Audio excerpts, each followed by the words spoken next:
Welcome back to Total Spotfest, and yes, we have a great special guest with us today, the purveyor of butt stuff, Mad Max's favorite wrestler, the one, the only, Heidi Howitzer. Hey. We're gonna make purveyor of butt stuff stick somehow, one way or another. The amount of the fact that there's butt stuff chants regularly is very satisfying for me. This guy, I start those. Thank you. I appreciate you and your work. Well, and us, you. Yeah, it all started for us at the very first time we got to see it, Weekend at Journeys, and you're like, y'all like butt stuff? I'm like, oh my god. We're sitting there on the side of the ring, and we both are like, she just went butt stuff.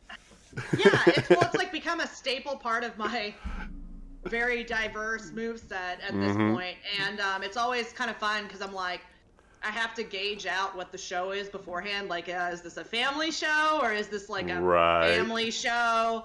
So I've got to come up with like various different things to say, but every once in a while, like it fucks with me because I'm like, fuck, what do I yell? What do I yell? Which clearly is normally not something I worry about when I'm wrestling. I'm just yelling the entire time. True that.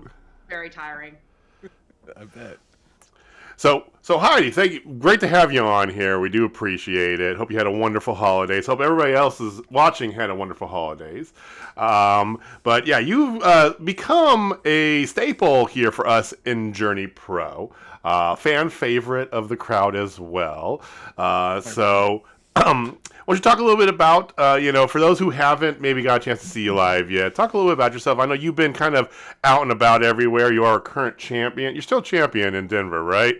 Yes, I'm the current Lucha Libre and Laughs women's champion. And fabulous promotion. Yes. And currently half of the tag team champs at Fest Wrestling down in Florida as well. With Leon. So. Okay. You're going all over the place. All over. Yeah. Yeah, trying. Wherever they'll have me. Right. So. And you're based out of, I heard you're based out of Wichita, right? I am. I'm based out of Wichita now. I was based out of Denver. And then my husband and I, Austin Reddick, moved to Wichita here a couple months ago. So now Journey has kind of become my home promotion out here, and I love it. One of us. Yes. One of y'all. Yeah, perfect, y'all. Well, you're originally from Texas, right? I am. Grew up in Houston, Katy, Texas, which is a little suburb of Houston, so it's basically Houston. And yeah, went to school there, all of that, and then moved to Colorado, I guess, like 4 years ago or so. And I didn't even decide I wanted to learn how to wrestle until we moved to Colorado. So. That's crazy. I would not have. Jamie mentioned this to me the other day, and I was like, I would not have guessed that you've been wrestling for that short amount of time. Only just like at 3 years now. Wow, that's crazy. But if it makes you feel any better, I was the absolute shits for like at least 2 of those 3 years. So I've only really like started to get a little bit better here in this last year or so. Okay. Yeah. It's all an elaborate ploy. Well, we didn't see the shit part, so we don't care. All right, we're just gonna go with it. That's good. Thank goodness. Don't look up any old Heidi or do look up old Heidi Howitzer matches if you want to. Please do. About yourself. Yeah. Yeah. So I do have to ask this. I feel like I'm compelled as a cinephile. Obviously, the Heidi Howitzer gimmick is a playoff of Mad Max Beyond Thunderdome, and or not necessarily Beyond Thunderdome, but Fury Road. So what drove you to that gimmick? Was like, that's me. Sure. So when I actually first started training and all that, I lucked out because I started training at Rocky Mountain Pro, and when I first started there, Vince Russo was affiliated with them, but only for like a month, which thank God, because he was like assigning people just like whatever gimmicks that like he's so doing Vince Russo things. Like Okay. Yeah. I mean, my husband has been wrestling like over a decade, and Vince was like, what if you're a crazy fan and you don't know how to wrestle? And he's like, well, you got a locker room full of guys who don't know how to wrestle, but sure, I'll go ahead and do that for you. That's fine. So I dodged the bullet there because he left shortly after I started training there. And originally when I started, my only athletic background prior to any of this is in powerlifting and strongman. So I'm not particularly like agile, if you haven't figured that one out, but I'm very strong. So I like I got myself a singlet. I was like very like I'm gonna be like Taz or like Rusev, that kind of shit. Didn't really work for me. And then one day I was like, I'm gonna put on some like face paint because that's cool. Like big Legion of Doom fan, Road Warriors. I'm a huge sci-fi fantasy nerd. So that all kind of like put on. And one thing Hubs told me is he's like, if you're gonna do the war paint once, you have to do it like you have to always do the face paint. Like you can't just do it once. Which I still like occasionally regret to this day. Just kidding, I love it, but it's terrible. So I started doing the face paint, and then I was like, man, I don't really feel like this gimmick is me. I don't know what to do differently. Right. And then I was like, I'm gonna make some dope shoulder pads and like make this even more like feel more appropriate and more Legion of Doom. Heidi Howitzer. Yeah, more Legion of Doomy, more like post-apocalyptic, kind of like grungy. So I made the rad pads, got myself some kids football pads, sanded them down, painted them up. And then it just kind of like started evolving from there. I ditched the singlet. I kind of handmade some gear with just like spray paint and dirt. And it's just, I don't know, it's just continued to evolve since then. But yes, one of the big things I tell people, it's like my gimmick is like Mad Max meets Fozzie Bear. That's amazing. Well, like when I started, I do Fozzie, seminars and like, that's fantastic. And I honestly, it still even is occasionally the criticism I get, is, hey, you look like a badass. Why aren't you like, but you do all this goofy shit. Like, are you a badass or not? Like, you need to tone down the goofy shit. And I'm like, man, I am just like, I mean, I guess I'm a badass, but like, you've seen me work. I mean, it's mostly a lot of goofy shit and hitting hard, but a lot of goofy shit. And like, it doesn't feel true to me to just try and be like, have all this edge. Like, that's why I'm not Max and Leon. Yeah, Heidi Smash, right? Heidi Smash. They can be all big and scary. I'm a cheeseball. Well, I think it's a good juxtaposition, to be completely truthful, objective on that, because you look at you, before you ever see it, and you see this, you got the bright orange hair, half shaved with the shoulder pads and this stuff, and and this and that, and you come out and you're like, hey, who wants butt stuff? It's like, it's fucking. It's a good kind of, like, the first time, like, we had watched some of your matches before we actually saw you at Weekend of Journeys, and but we didn't you watch a couple matches online, you see the match, you don't really get a lot of, depending on who's cutting or editing them, you don't get a lot of that personality, you only right? Get so much of the Heidi Howitzer experience. Right. 100%. Right, and I found that, like, Effie's one of those too, that you get, like, same thing, you see his matches online, you'll see parts of it, but you don't get until you see him live. You don't get like the full, the energy. Right, and any wrestler goes with that, So when we saw you live, you came out and you were against one of our friends, of course, Dallas Cade. We were like, all right, we love her. We're in. That was a fun debut too, because it was like you get a little nervous anytime you're debuting somewhere new. And I'd wanted to work Journey for a while, and obviously COVID kind of put like a damper on things for a bit. Just a little, 78 weeks, sure. So so 78 weeks later. So then when I got the call to do Weekend at Journeys, I was thrilled, and I see the run sheet, and it's like, oh look, I get to wrestle 3 people in a gauntlet. Fuck. Outside. Yay. You wanted it. I sure did. And it was like 1,000 degrees that day too. Fuck, man. I still have like permanent tan lines from my sunburn that I had, because I was wearing like a retro like basketball jersey. And Jamie's got 4 daughters, and he's got softball. He's a pro. He knows this stuff. Me, not so much. So I put sunscreen on once, and I made sure my head was all good, because my head. But I after that first time, I didn't do my shoulders or my legs. Yeah, so I have permanent like tan lines. So there's that going. Yeah. So still cooler than 78 weeks later, though. Still cooler than 78 weeks later. That's what I hear. That was rough.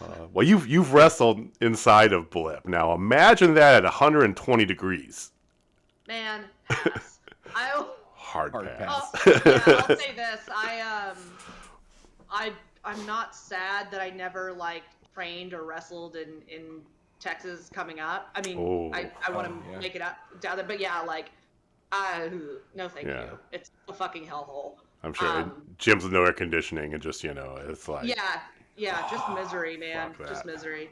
I did a Micromania show, the midget wrestling, always a good time, and like a rodeo arena, and it was summer and like 100 degrees, and that was fucking brutal. That's interesting. So we already talked about a few of them here. It's like wrestling definitely is one of those, especially independent wrestling, is one of those interesting venue, things out there. Rodeo arenas. Triple L is usually in theaters because they have the comedians that go along with it. We're Journey Pro currently at coffee roasting, coffee shop. It feels very brewery style. Right. So what are some of your favorite, interesting, you already mentioned the rodeo arena. What are some of your other favorite kind of like unique places that you've wrestled? Maybe some places that you may, or if not, you can't think of some places you'd love to that I think would be awesome. Either or. Let's see. Neat places I've wrestled. I did wrestle at the Pepsi Center in a Battle Royal. Cool. In Cool. Denver, so that was cool. I got super blown, much like I normally do.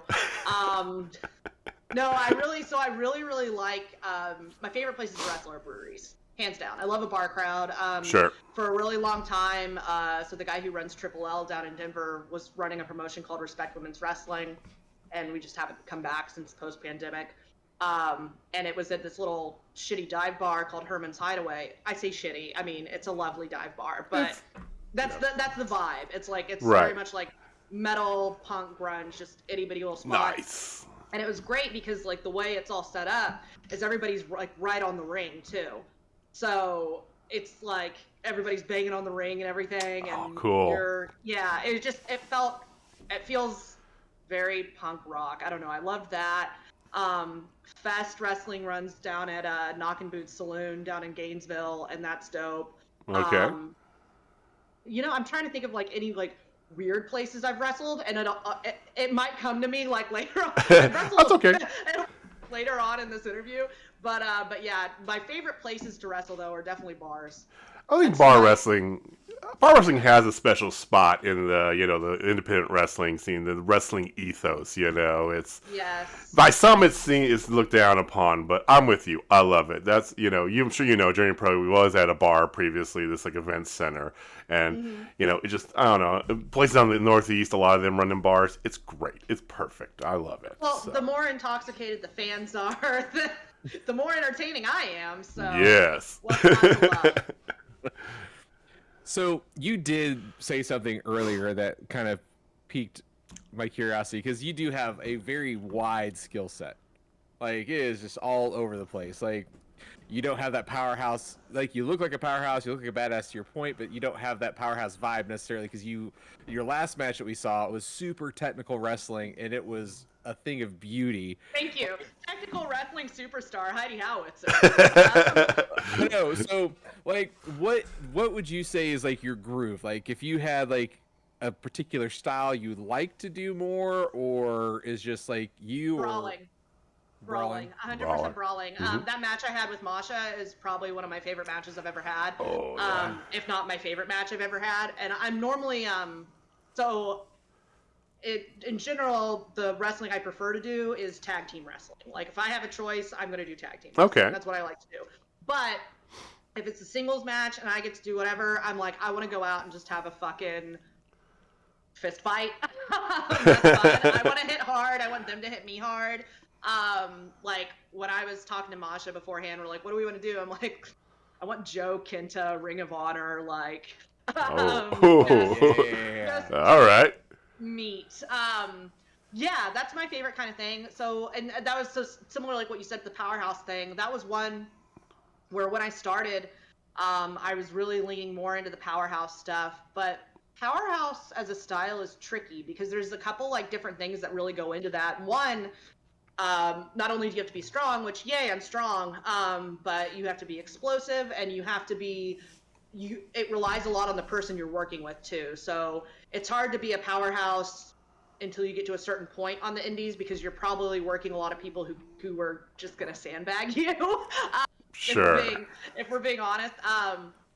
But no, I mean, realistically, I really prefer more of the brawling, and it lets me be a little sloppier too. I don't have to be as refined with everything, which I like, because I can be a little botchy. True. I mean, so do you think that works better going up against somebody kind of a similar style and size as like Masha, who give it up for Masha. She's been freaking everywhere. Like the past 2 weeks, I saw like she's all over Twitter. So dude, love her. I fucking love her. Yeah, she's so cool. She's living her best life right now, and she's killing it. She's working everybody, and she's one of those people that you work, and no matter who you are, she brings out the best match in you, which is phenomenal. I mean, that's what you want from anyone. Sure. And it's great because, yeah, she can work kind of any style you want her to.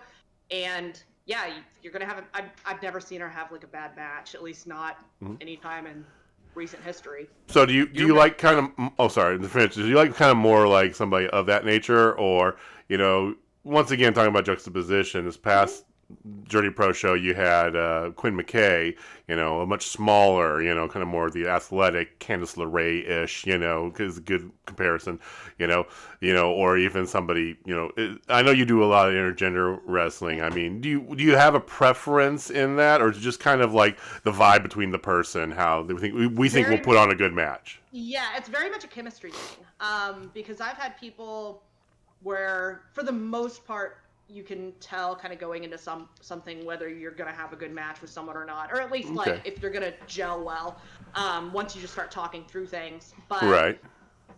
I do like working tiny small girls. That's always fun because they're easy to pick up and throw around. You can bend them around and stuff. Yeah, that's fun.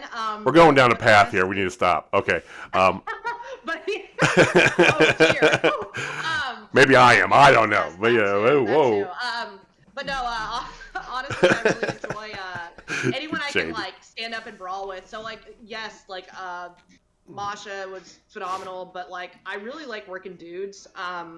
Intergender is just fun, just because there's so much you can do with it, storytelling wise, and it works out well too because I'm a size where I'm not really that much smaller than most guys anyway, so it makes it more believable. It's hard when you've got someone who's a lot on the smaller side, even if you know they're a fantastic wrestler and they're going against some big dude. You're like, well, what the fuck? Like, how believable can you make it? You know.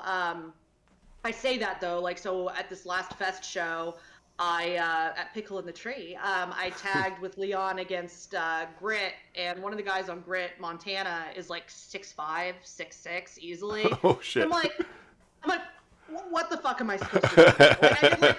Like, I did for my hot tag, I did like dick drop kicks, and like, cause I'm like, this is all I have. This is what I can do here. I have nothing else. But yeah, it's fun though, because then it's like you can go up and talk a big game and stuff, and then like just like beat the shit out of you, and it's funny. So yeah, no. But yeah, as preference goes, I like people that are just down to have a fun match, I guess. I don't know a better way to put it, because I don't obviously I don't take myself very seriously, so it's hard if someone wants to have like a super wrestling match. It like stresses me out a little bit, because I'm like, we're gonna do a 60-minute catch match. Let's go. You know, it's like I'm like, I can do that, but it's probably not gonna be like good. So no wrestling Jeremy Wyatt is the answer to that, and that's a good segue for Jamie. So I'm gonna back. Yeah. When you're at the shows, I'm the guy who always yells "Lion Tamer." That's Oh, me. fantastic! I'll make sure and throw one of those out there for you. Oh, don't tease him. Hold on. I don't know. One. I'll take another. Like, shout out, yeah. He got so backstory here, just for Heidi and anybody who maybe hasn't heard us before. Jamie's favorite move is the Lion Tamer, and I don't mean that in a light fashion. Jamie is not a person who does like little things. Like I'm kind of in. No, he's all in everything. If he's into something, right? Cool. Right. So that is the move. That is the move. The move. And when our very first time seeing Jeremy Wyatt, which is where this feud began, was back in NWL, before they folded and Journey Pro became a thing and everything. And he's like, this guy has lions on his shit, right? Right. He has to do a lion tamer. So he started this, 4.5, whatever, years ago. Years ago, just peppering. Just started, and Jeremy from the time here, and so he is definitely very particular in his ways as well. So the Twitter feud has been going on only for the past year and a half, but he has been like every single show where Jeremy's at, he's yelling out Lion Tamer, starting Lion Tamer chants, dying to get a lion. Drives me up a fucking wall sometimes, but JDX, for a split second, ever so brief, did a little bit of a lion tamer, and Jamie almost shit his pants. It was fantastic.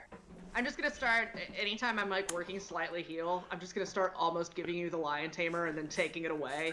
That's what Dallas Cade said he was gonna do. He said he was gonna do that, but he has no follow through. Yeah, I'm a big fan of the heels, like, just fucking with people, so, like, that would be perfect, because I like fucking with people, so it's just perfect. Like, yeah. Start it, like, you're gonna do it, and then just, like, nah, and just go into something else. Yeah, you need to start and kind of look for Jamie, and then just drop it. I'll be the one standing up, like, losing my mind if you start it, so. Perfect. Yes, there will be some interesting commentary following that, too, so. Yeah. So, one of the things that annoys JJ and I a little bit about wrestling is every wrestler has a finishing move in order to win a match. And it's like, you don't always have to win with the finisher. You know what I mean? Like, we love the fact that you don't. So, I don't think I don't know officially your finisher because we've only seen you in 3. And if you do, what is it? And if you Heidi Howitzer does the job a lot.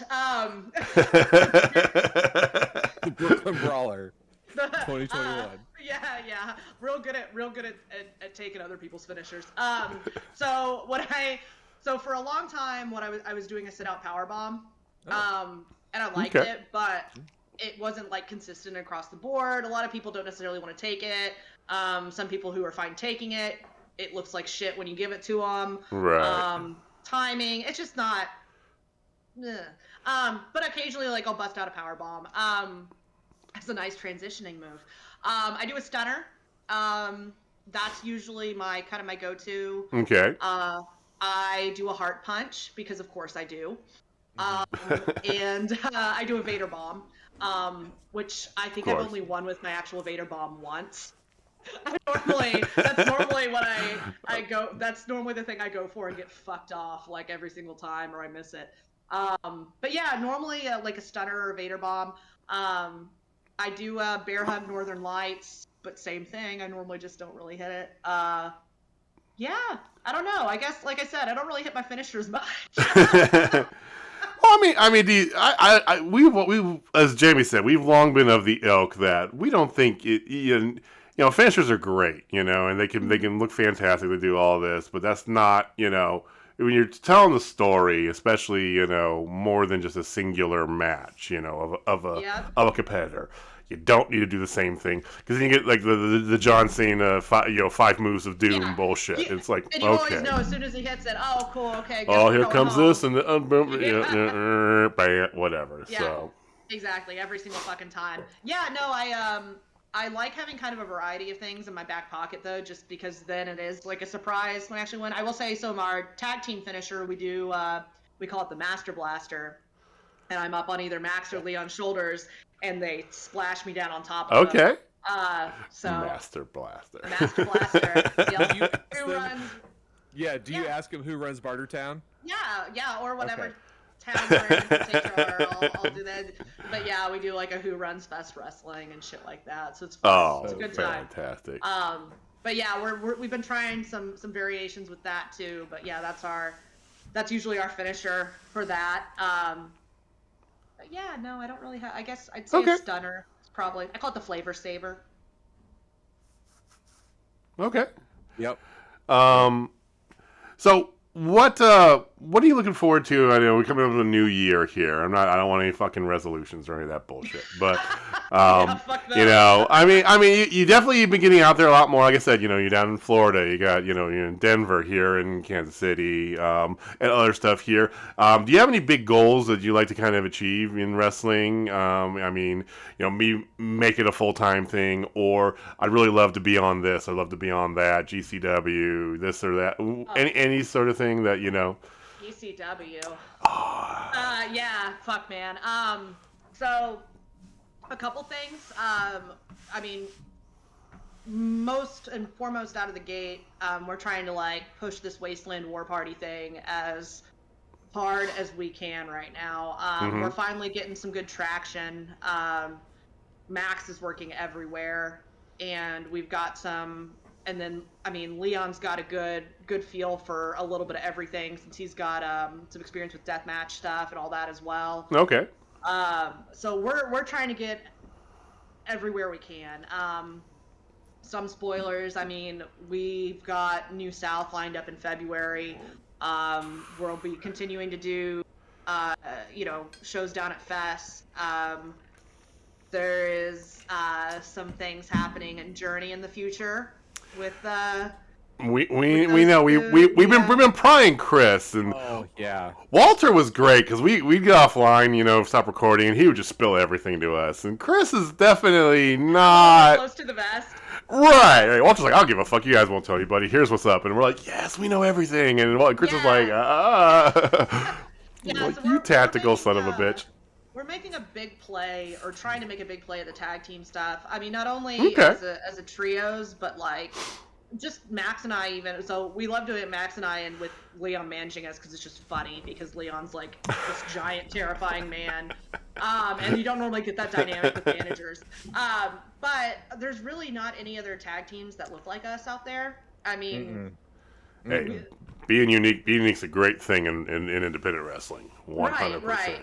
And honestly, like, Max is like 6 feet tall. The fact that I'm the smallest one in the tag team is really just chaps my hide, but means I have to do all the bumping.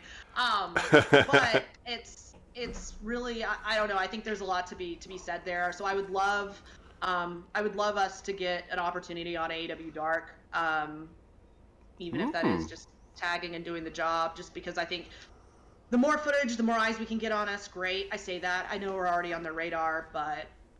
Sure.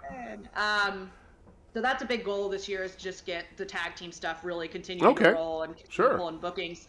On the single side, you know, it's nice because, man, the camera work at this last Journey show was phenomenal. Oh, they did a stellar job. So it was ridiculous. So good. The stream was fantastic. Yeah, really, really good. And I mean, that's the biggest thing I think that's been holding a lot of people back within this region. And I know, like, with Colorado wrestling and all that, there's no one that's putting out like a really polished product like they are up in the Northeast. That's why everybody knows who all those guys are up in the Northeast. Not that they can't work. You know, I'm not saying they don't have a good work rate, but it's no different than half the guys out here that just don't have that kind of take, right?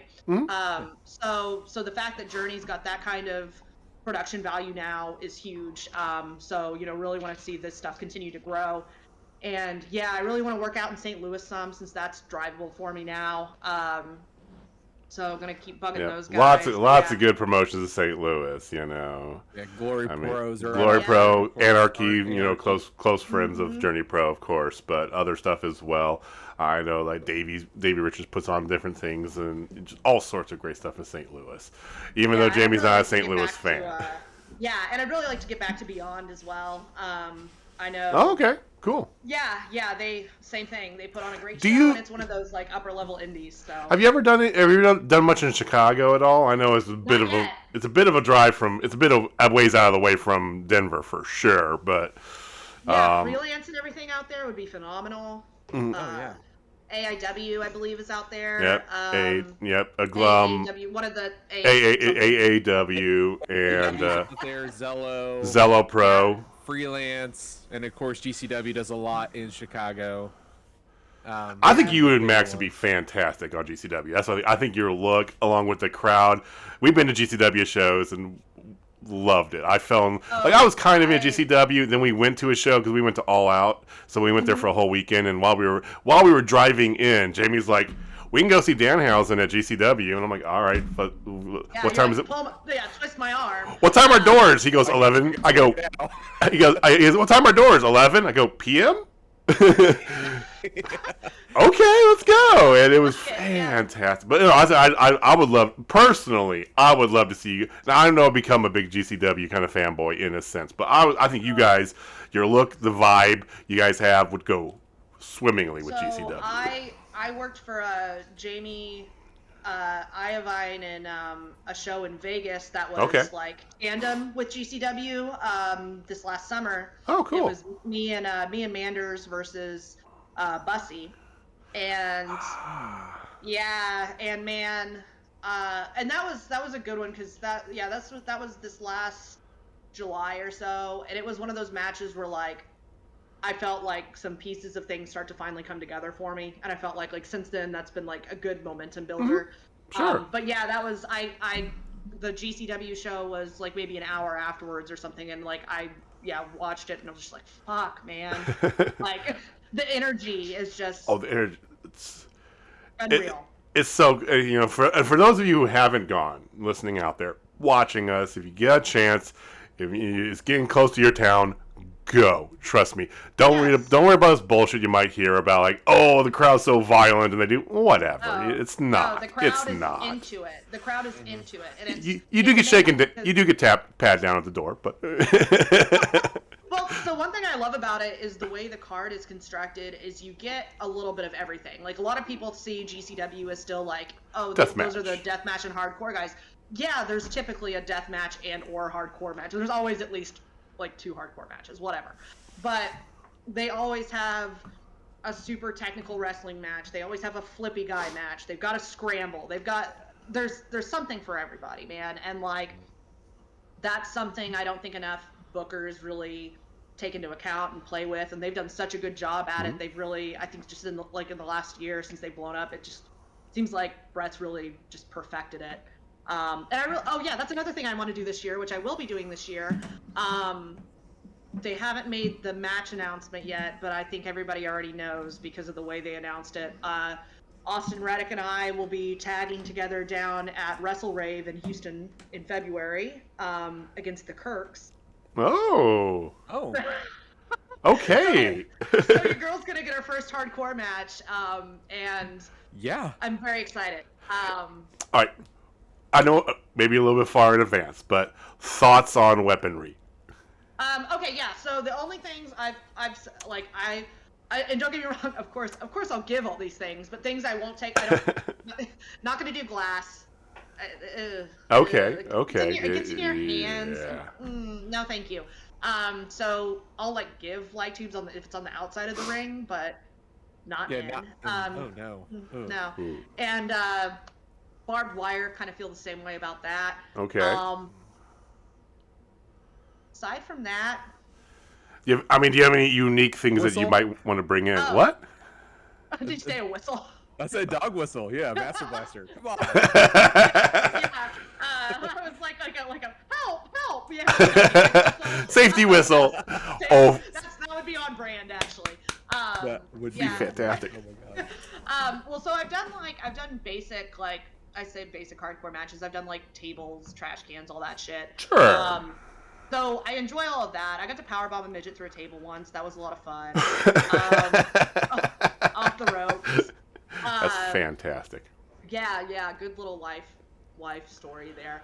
Well, but yeah, I don't know, man. I'm excited to just think about it. You're creative enough. We can tell. You think of something.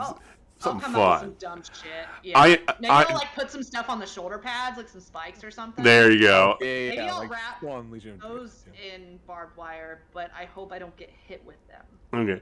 Well, for what it's worth, JJ is very, very, very, very, very pro Thumbtack. Oh, good. Okay. Well, like when Thumbtacks come out, JJ gets as giddy as Jamie does when he almost sees a lion tamer. I'm like, ooh, Thumbtacks! I don't know. I just love Thumbtacks.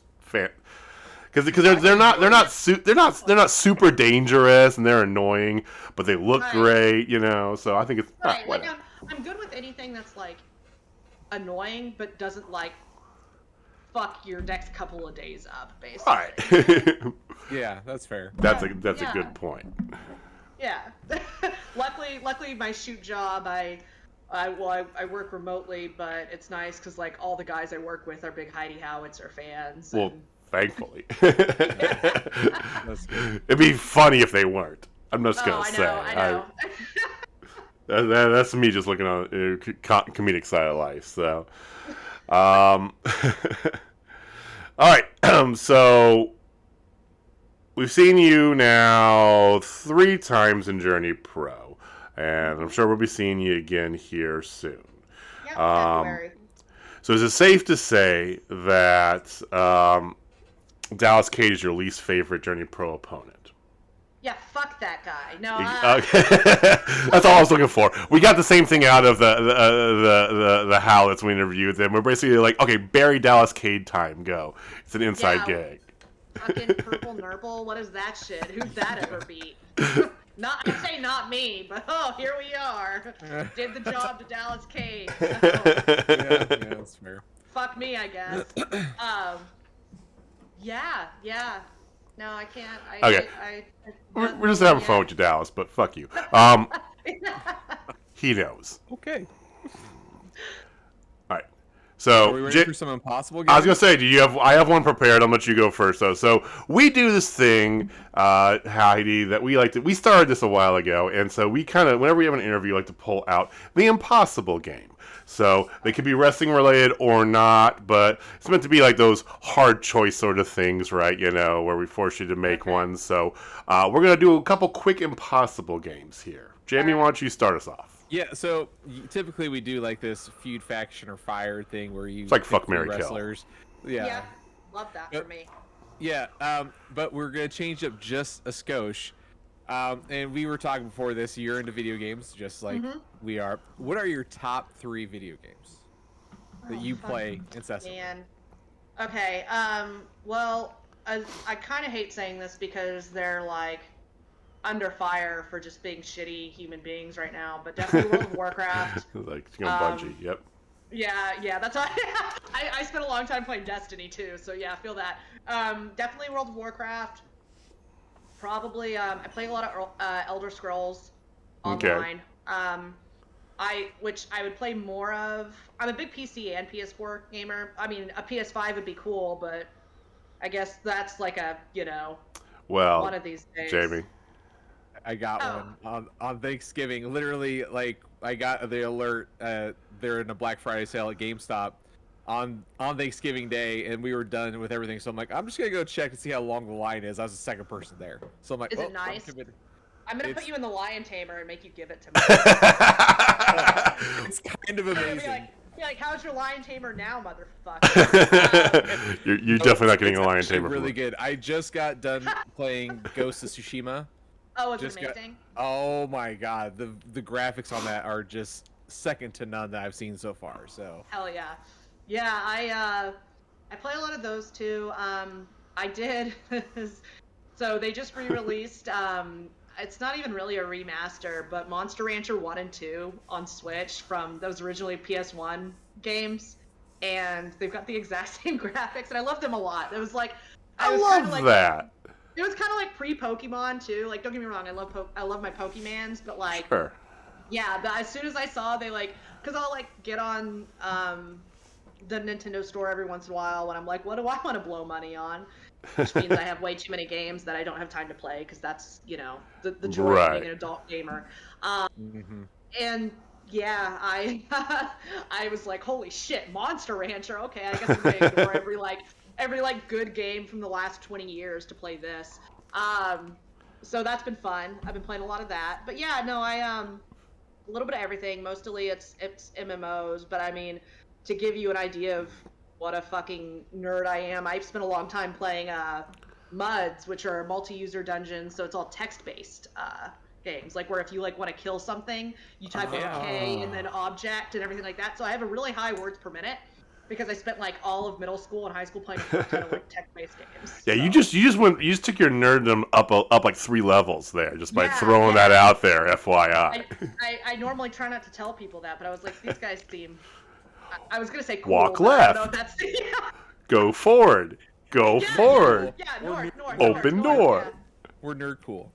Yeah, Like, we exactly. Yeah, that's taking me way back, man. That's taking me like Yeah. Apple IIe back. Yeah, like fucking Telnet. Wow. Yeah, Yeah. Oh my goodness. Wow. yeah, All yeah. right, so what's your game, Jamie? So now that you said that you've had these 3 games, so now you have to pick one that you can play every day for the rest of your life, one you can only play once a year, and one that gets Thanos out of existence. It's gone forever. Oh, okay, cool. So I'd probably play Elder Scrolls like forever because there's so much open world content and Bethesda hasn't like bit me over and fucked me like Blizzard has. But like not in a good wholesome way, like in a wow, really, this is our expansion. Like it was one of those things where like they just recently announced that I think the next X pack is gonna have to do with dungeons with dragons, and I was like, oh, this is how they know they goofed because they're like, you know what, everybody loves dragons. They'll love us again if we put dragons out there. And I was Just like, throw a dragon on it, man. yeah, I'm really stoked for dragons. And then I probably Monster Rancher once, and then yeah, you can go ahead and Thanos World of Warcraft because it's certainly not helping my everyday life. That's probably an easier decision than you were looking for there, Jamie. Okay, so we're gonna go here, and we talked a little bit about different things, video games, movie influence, and not so much about music as well. So we're gonna dig into that for a quick second. So me and Jamie are both super nerds, right? He's of the two of us, he's definitely more the cinephile. I'm more the audiophile, right? I'll get in there and get super nerdy. We're both a little bit in both, but if we had to pick a sides, those would probably be our sides, right? So I like to do music-based ones. So we're gonna play the Desert Island game. So. All right. I'm not gonna do the perfect album again because that one was really deep last time, Jamie. That's fucking hard, man. Yeah, no. It was tough. It was tough, and I didn't realize how tough it was until we started doing it. I was like, oh shit. But Desert Island. So you are stuck on a desert island, right? And you're gonna be stuck there for God knows how long. Now, there might be other people on there. It doesn't matter. But for whatever reason, you get to choose the music.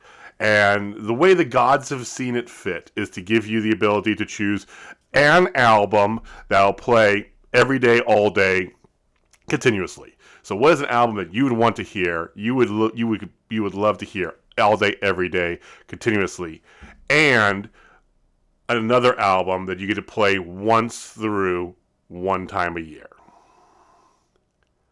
So you have your all day, every day album, and then your one play a year album.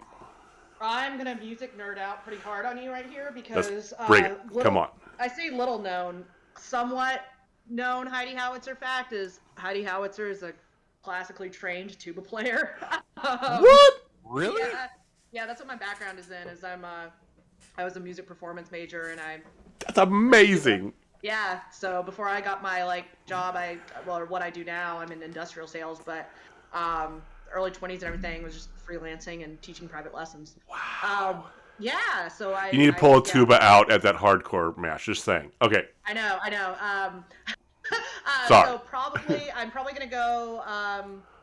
There's a Cleveland Orchestra recording of the Prokofiev Romeo and Juliet with Mazel conducting from, I believe it's the 80s. So that's probably gonna be on repeat. All day, every day. Okay. Yeah. But as far as a once a year, I'm gonna go Danzig, Luciferge. Yes. Fuck yes. That's You have by far the biggest variance of anybody.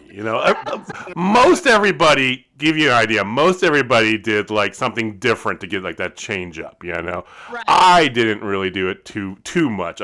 My all day every day was Rage Against the Machine self-titled, and then my once a year is Zeppelin 4. Oh, nice. Okay. Jamie's was a little bit. You had a little variance. I had Dark Side of the Moon as my everyday, just because it's fairly easy listening, and I assume that there's gonna be things for me to be able to mellow out with. And then the second was I'm gonna need to laugh every now and again, so Steel Panther, Steel to Steel was my once. Steel Panther, fucking Eyes of the Panther or whatever is a pop. Yeah.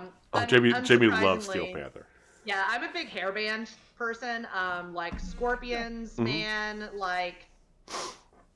Well, obviously I already said Danzig, but my go-to karaoke song is great. Holy Diver by Dio. Solid. Yeah. Dio or God? What's that? Dio or God? Dio. Jamie? Good question. Dio is. Dio is God. True. Dio's Neo. Little airheads, for you guys, for you movie fans out there. So, dancing's fantastic though. Classical symphony followed by a little bit of dancing once a year is great. I will love say that another little Heidi Howitzer tidbit that I've not told anyone before on any podcast, anything like that, is that my thing that I play every time, like my last 20 minutes into my drive to a venue, is I put on Tenacious D, and it's tribute. Okay. And then the metal, and then Nice. and then we go into, well, the bit about my voice being fucking powerful. That's on loop for like the last 6 minutes of the drive into the venue to get me in like full Heidi Howitzer mindset. I love that. I love the kind of out of the ordinary. I remember my last semester in college, so this is when you have finishing up your capstone, you have all your big tests, you're finalizing everything, right? Mm-hmm. So, I had this ritual that I started the last year in college, my third senior year. So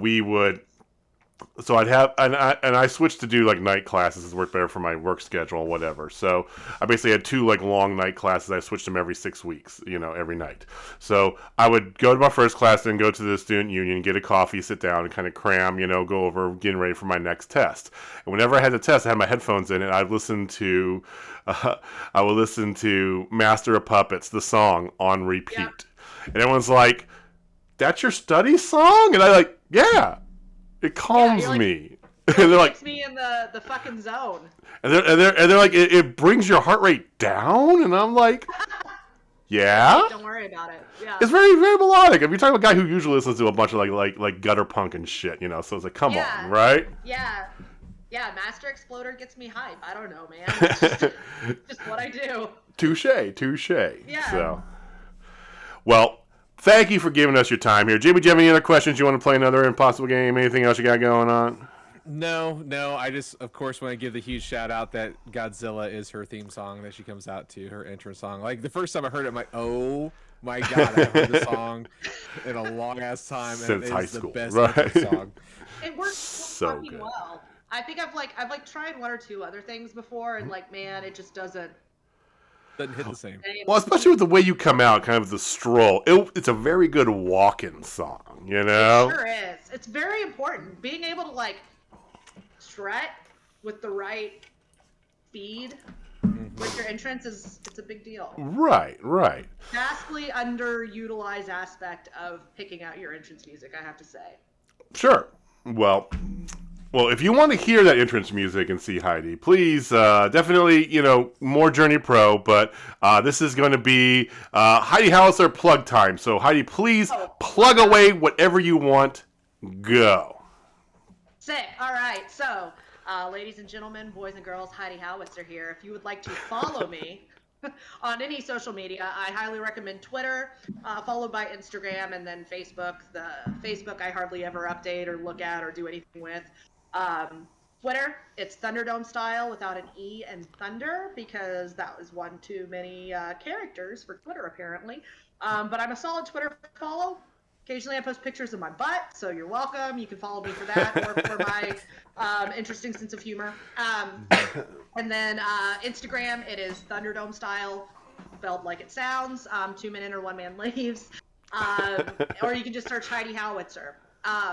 The other place you can buy merch is going to be from me directly.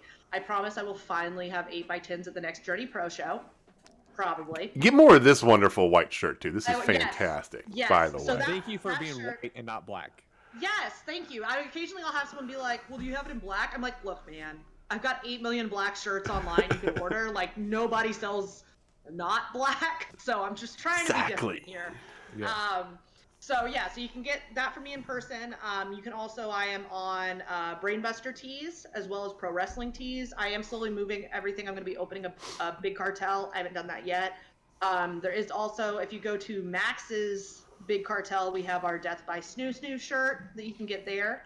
Yeah, we saw. Already sold out Yeah. in several sizes because me and Jamie both tried to get it, and we're both big boys, and we're like, oh. I have to say though, I was really disappointed because don't get me wrong, like we did a decent amount of sales on them, but like on that initial drop, but like 4,000 people liked that shit on Twitter, and I think that translated to like 10 sales. I think. I'm like, this is bullshit. Yeah.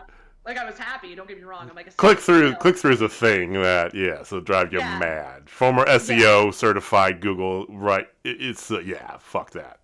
Yeah, I'm like, hey, how about don't fucking like it unless you're gonna buy it, assholes. I mean, Yeah, do, dicks. but Dude. yeah, bunch of pieces of shit. But yeah, no, follow me on all the things. Get that follower count up because man, that's like mostly how I get booking.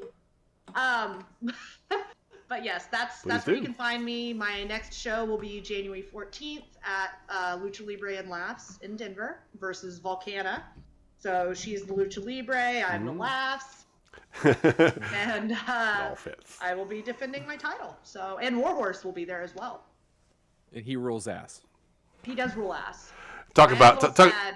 You talk about face paint, because I almost made the mention earlier that it's like you talk about you commit to face paint, you're stuck with it, whatever. And I'm like, and then you go the Warhorse route where you never are out of face paint, like Yes, ever. exactly. I have to say, like, I'm excited that we're working a show together, but I'm like kind of bummed. I'm like, fuck, I wish we were like tagging together because we look cool. Oh, you never worked a show with Would Warhorse? be amazing. Yeah. Warhorse does. Yes. That's a goal for this year, as I would like. Okay. To tag with Warhorse. That would be fun. Hell yeah. Very So much, yeah. January 14th, the next show there. We assume that we'll definitely be seeing you back in Journey Pro. Yes. Journey Pro's next show is in February, so we'll talk more about that later on, guys. Yes, and if it makes you feel any better, I don't know who I'm working in February either. So Yeah. You'll be there. We also don't know if it's going to be at Blood Roasters or not. Stay tuned. So stay tuned. Yes, the right. world will find out. Yeah, the lights right there scare the shit out of me every time somebody scoops anybody up. I'm like, oh, it's gonna get hit, and there's glass gonna go everywhere. Yeah, at one point Quinn was like, "What if you pick me up for like a stalling vertical suplex?" I was like, "What if you want to die?" like where? We have like maybe 6 inches of usable I space. appreciate your faith in me that I can pick you up and just take you up without hitting anything, but joke's on you, not coordinated. Of course, links for everything Heidi mentioned down below. You see her handles and everything highlighted on our little graphic here. For those of you listening to us and not watching, please follow along. You can search for her. Come to our YouTube if you want to check it out. You see all the links. Everything's there. So please give her a follow. Give her a shout. Give her a buy. Buy the merch. You have no idea how much. Even your little $20, $30 purchase, picture a t-shirt, really helps out independent wrestlers like Heidi make this more of a thing. So Yes. please do. I love seeing my face on people. It makes me I'm very vain and I have good art, so the art is Narcissistic fantastic. whatsoever. Art is That fantastic. is an amazing shirt.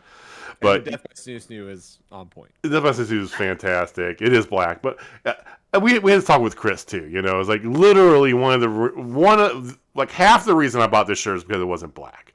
Other half is because I do like you and I thought it was a badass design, but it was not black because I went around and I saw, oh, that's got a new shirt, that's black. Hoodie shirt, that's black. I have a Howitzer shirt already. Oh yeah, that's black. That's black. And it's like, I told Chris this as well after the show. It's like, my likes include professional wrestling, metal. I went to the University of Missouri, and I'm a Pittsburgh Steelers fan. I have black fucking t-shirts black shirts. to last. So many black shirts. Also, sneak preview of a sticker that's coming out. We'll see if I can be able to see it. We've got a Wasteland War Party. Oh, me and Matt. nice. Oh, That's that gonna looks be- awesome. That's Yeah. cool. Very Tank Girl inspired, Borderlands. Do you guys have, Yeah. do you have an artist to do it? Do one of you do that, or? No, we had an artist do it. We're actually, Oh, okay. the nice thing about having a really cool gimmick though is like half the stuff we've released for merch has been fan art that I've just reached out to the artist. I'm like, hey, can I just buy the rights Fuck yeah. over this? Because that shirt design was a guy. Oh, and- really? Yeah, it was fan art, and I me was show like, you guys holy here. fuck, okay. Yeah. Wow, that's yeah. really good. I mean, that's the good side of Twitter. That's the good thing about online. So. Right, exactly. So we get some of that, but yeah, I normally as far as like artists go, I will say quick plug for Jackson Zorn. He's Jedi Jack Yeti on Instagram. He does quite a bit of what down. we got full dog, takeover now. yeah, they're everywhere. This is my life, guys. So Jedi Jack. Yeah, Jedi Jack is phenomenal. He does a lot of cool like wrestling stickers too. Oh, so cool. Highly recommend him if you like are in the need of either like design work or you just want to buy some cool shit. Great artist. Kick ass. Oh. Well, thank you for your time, Heidi. We do appreciate it. We look forward to seeing you soon here. Jamie, I'm gonna give it to you to wrap up, baby. All right, ladies and gentlemen, if you're not down with Total Spotfest, I got 3 words for you. I love butt stuff. Butt stuff's one word. It's hyphenated. Oh, okay. Yep. All right. Well, thank you guys. We'll see you next time. Peace.